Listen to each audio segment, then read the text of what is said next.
Hello, and welcome to Thrive Regional Partnerships Setting the Table video series. I'm Bridget Massengill, President and CEO of Thrive Regional Partnership.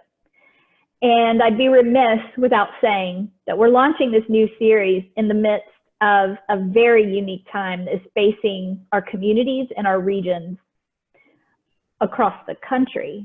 And here in particular in our region, we are working remotely. Our team that I'm going to introduce you to later is all working remotely as we deal with a global pandemic that is blanketing our entire world, but hitting each and every one of us right at home.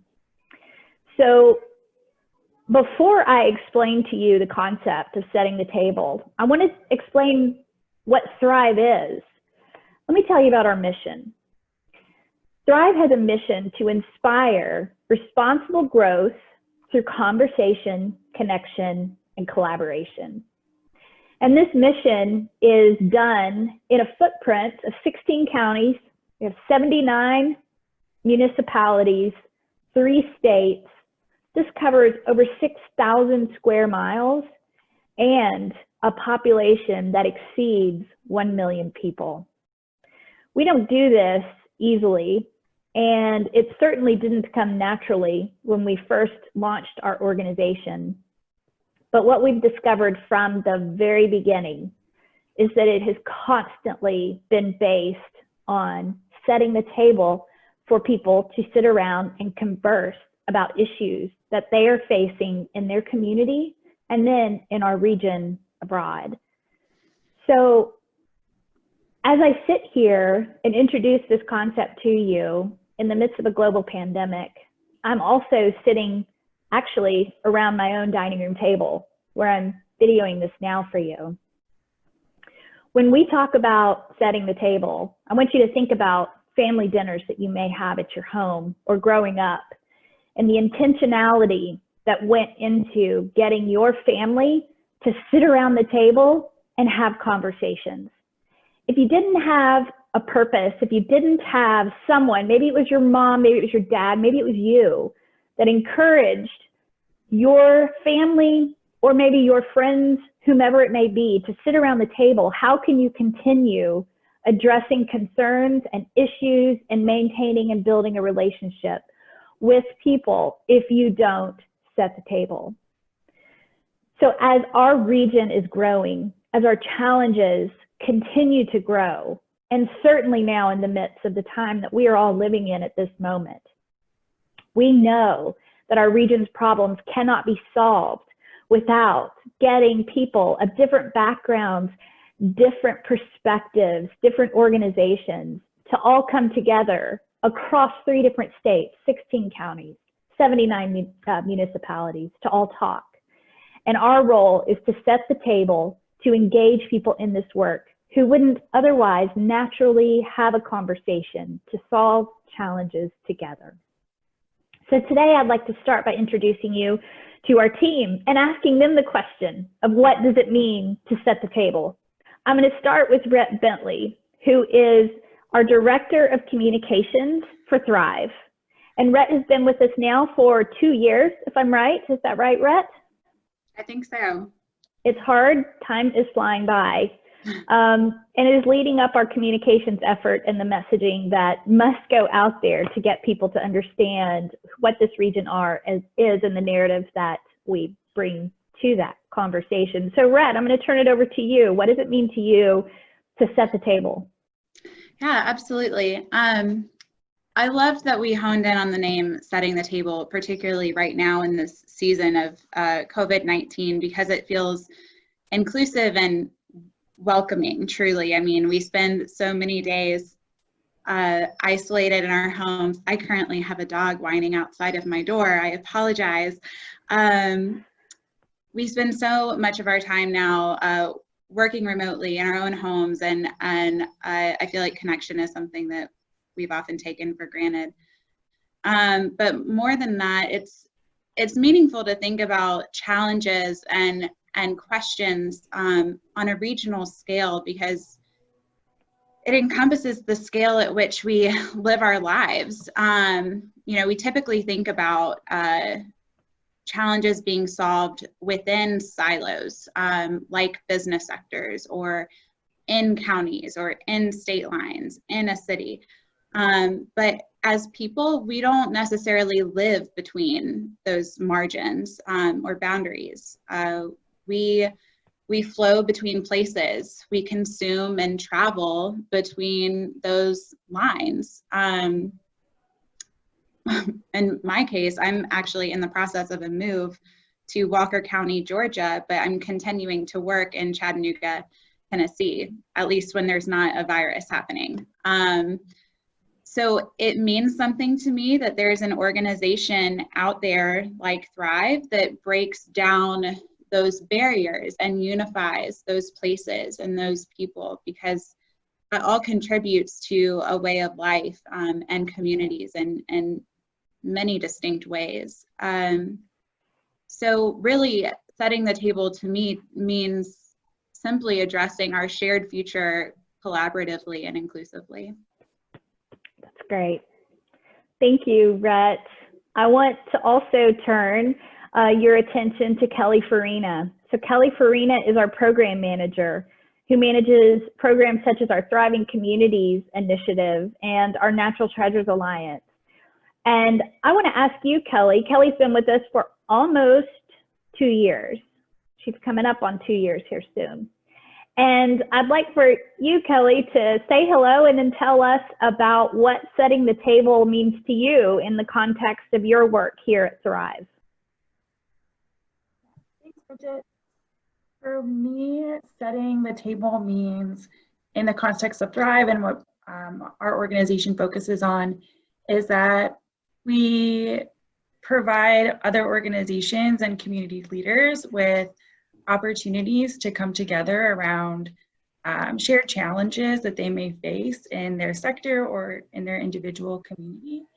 And by working to provide an unbiased voice to people, I think really speaks to the power of this work, and just, again, providing opportunities for people to collaborate together and work towards shared goals. Absolutely. Well said. Thank you, Kelly. I'm also going to introduce you to Shannon Millsaps, who has been with us for almost a year now. And again, you guys, this time, it flies by. I guess it flies by when you're having a good time. To the best of our abilities. Shannon, she is our operations manager. We often call her our Swiss Army knife. She does a lot of things for the organization and keeps us running while also managing programs such as our transportation collaborative, where we're convening freight partners from across the region. So from your perspective, I would like to know, Shannon, just say hello to everyone, and what does setting the table mean for you? Absolutely. I'm coming up on 1 year and 2 weeks. So it's been a very fast year. Excuse me. Yeah, so when I think about setting the table, I really have a very vivid picture in my mind. But ultimately, it's about connection. It's about coming together and sharing and conversation, storytelling. I think about my rowdy family or my rowdy friends. Usually we're sitting down over a meal and just talking and really enjoying each other's company. So when I think about that and how it translates to this work, I think about the way that we solve problems. And typically we don't think about storytelling and coming together as a way to solve problems, but those things and those experiences can be very powerful drivers towards solution. And in this work and in other ways, we know that by fostering connections in multiple avenues, that we're able to do that in an authentic way and move the needle forward on several initiatives. And when I think about transportation and infrastructure, we're talking about how we move people, how we move our products, how we even move data. And as our population in this region grows, as our digital economy grows, those things are only going to become more challenging. So yeah, to me, it's coming together, good, bad, or indifferent, ugly, and hashing out our problems and you know, moving forward together with solutions in a much more efficient way. In just some of the few minutes that we have left, I do want us to think specifically about what setting the table means in some of these areas that we work in. Shannon, you touched on transportation in just a little way. Kelly, as you've seen what's happened with the Natural Treasures Alliance, what has that meant to set the table? What kind of progress have you seen happen just by setting the table for our conservation partners?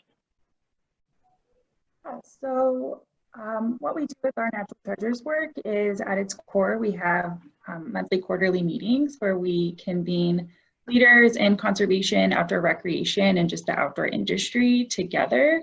At these meetings, we encourage these leaders to connect with one another, find opportunities or ways to collaborate on projects, and then just to share with this larger network what they have going on in their own work, and we can all share our successes and celebrate those together.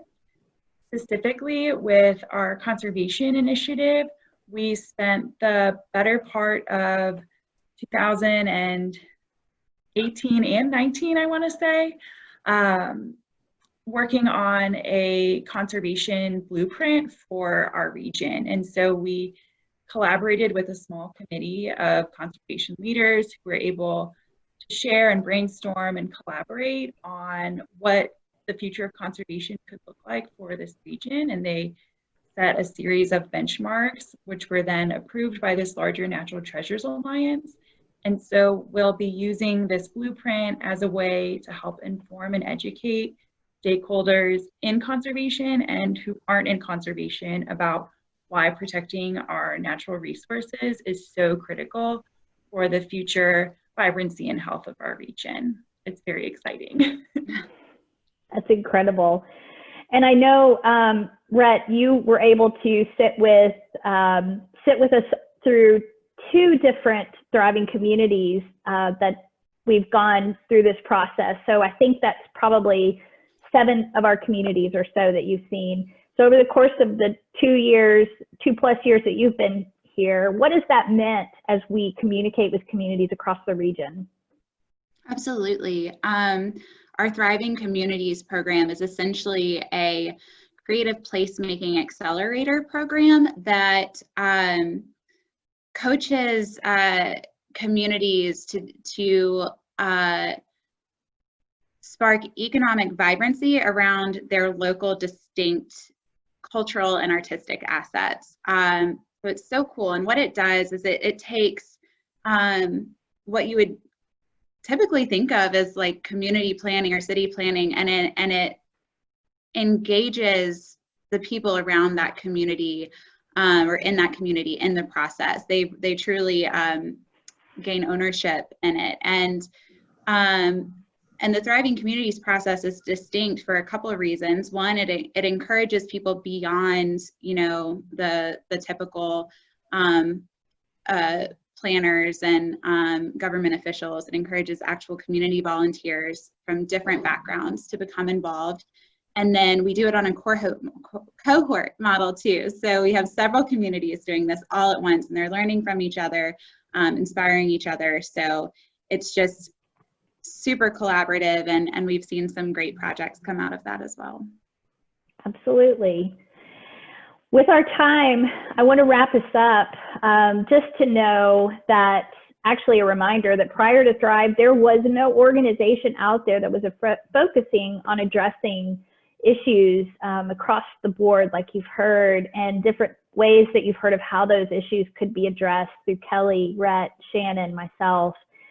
And we wanted to take this opportunity to provide you all with a platform, a video platform, to highlight voices and some of the innovative projects and topics that are happening across the region, to be a place where we can have conversations that can spread in a much broader audience particularly during this time when everything has gone virtual and perhaps even beyond. This region is vast. Our issues are huge. And just like any of us that are sitting here trying to work while doing that with all of the distractions that we find in our house, back to using my dining room table as an example, you know, I worry if the mailman is going to pull out front and my dog's going to start barking, or if one of my children is going to come in and want my attention in the middle of this. You know, those kinds of distractions are happening to our region in an accelerated pace. We want to see this region grow in a beautiful way, in a sustainable way, in a way that retains our quality of life and our identity. But we also have challenges that are jumping up and grabbing us and are hitting us and blindsiding us in ways that could really set our region off track. And so as we continue with this series, we hope that we can serve as the table, the platform, the place where our region can come together and collaboratively talk and solve our most pressing issues coming forward before us.